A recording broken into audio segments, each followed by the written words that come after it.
Education అనేది బిజినెస్‌ని ఎలా డెవలప్ చేయాలో అనే దాని కోసం వాడుకోవాలి. అంతే తప్ప నువ్వు చదువుకుని ఉద్యోగాలు చేస్తా, నెలకు ఒక 20,000 సంపాదిస్తా, అక్కడే ఉండిపోతానంటే కరెక్ట్ కాదు నాకు తెలిసి. ఎంత గైస్ మీరు చూస్తున్నారు జీకే పవర్ బీటెక్ పుష్పర్మ. సో, ఈ రోజుకి ఛానల్ స్టార్ట్ చేసి 1 ఇయర్ అయితే అయిందండి. So, this is first anniversary. So, దాని గురించి అయితే కొన్ని మాట్లాడదాం. డాడీ ఒకసారి ఇటు చూడు. హాయ్. ఆయన మా నాన్నగారండి. మా మావయ్య గారు ఏదో పని మీద బయటికెళ్లారు. సో, విషయాలన్నీ చెప్తే 1 ఇయర్‌లో ఏం జరిగింది, అసలు ఛానల్‌లోకి ఎలా వచ్చాం, ఏంటి అని మొత్తం చెప్తా. What is what.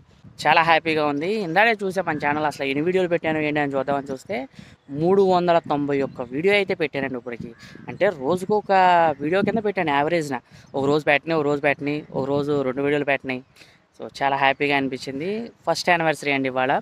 GK Babu BTech fish ఫార్మర్కి ఛానల్కి పేరుకు ముందు జీకే బాబు ఫిష్ ఫార్మింగ్ అని పెట్టామండి ఫస్ట్. ఇంకొక విషయం ఏంటంటే మన ఛానల్ స్టార్ట్ అయ్యి 1 ఇయర్ అయిందండి. అందరికీ హృదయపూర్వక ధన్యవాదాలు సార్, ప్రతి ఒక్కరికి పేరు పేరున. సో, 1 ఇయర్ పాటు ఛానల్ రన్ చేయడం అంటే మామూలు విషయం కాదు అది. యూట్యూబ్లో ఎందుకంటే ఎన్నో ఇన్సల్ట్స్ ఉంటాయి, ఎన్నో బాధలు ఉంటాయి, ఎన్నో కష్టాలు ఉంటాయి. 10 మంది 10 మాటలు అంటారు, 100 మంది మనల్ని తిడతా ఉంటారు. 10 మంది పొగిడితే 100 మంది తిడతా ఉంటారు. యూట్యూబ్ ఇండస్ట్రీ అంటే అలాగే ఉంటుందండి. సో, మనల్ని పొగిడే వాళ్ళకంటే తిట్టేవాళ్ళు ఎక్కువ మంది ఉంటారు. యూట్యూబ్ నేను 2017లో స్టార్ట్ చేశానండి. ఈ విషయాలు ఎవ్వరికీ తెలియదు. 2017లో అయితే నేను ఒక షార్ట్ ఫిల్మ్ అయితే తీయడం అయితే జరిగింది. అవసరానికి అబద్ధం అనే ఒక షార్ట్ ఫిల్మ్ అయితే తీశాను. ఏదో చిన్నగా తీసాను కాలేజ్లో ఉన్నప్పుడు. అప్పటి నుంచే ఉందండి మనకి అది.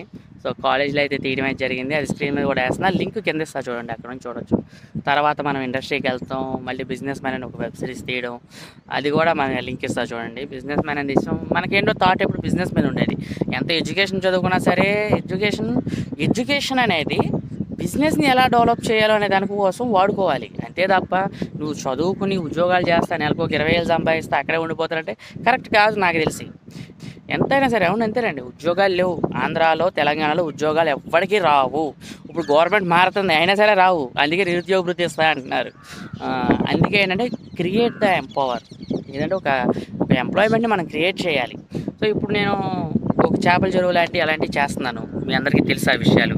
సో, ఫస్ట్ నుంచి మనం ఇప్పుడు దగ్గర ఒక 7 ఎకరాల దాకా చేస్తున్నాం చేపల చెరువు. కొన్ని పిల్లల ట్యాంకులు ఉన్నాయి, కొన్ని పెద్దవి ఉన్నాయి, కష్టాలు ఉన్నాయి, లాసులు ఉన్నాయి, లాభాలు ఉన్నాయి. ఇవన్నీ మనమైతే చూస్తున్నాం, పడుతున్నాం.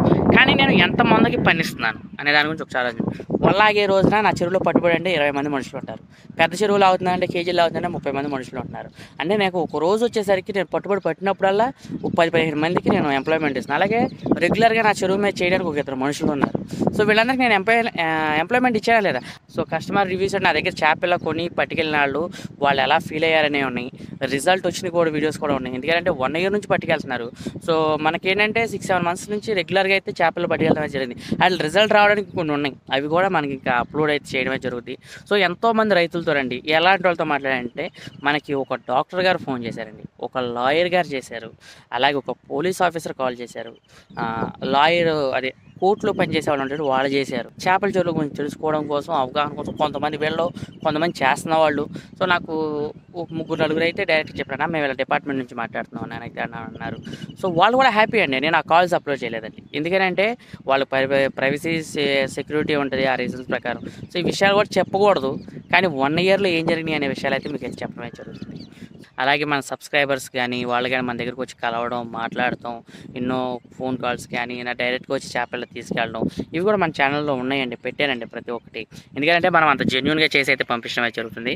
చేపల చెరువుల గురించి నాకు ఈ మంచి అవకాశం ఇచ్చారు మీరందరూ. సో, అందరికీ హృదయపూర్వక ధన్యవాదాలు. Thank you so much. Love you guys.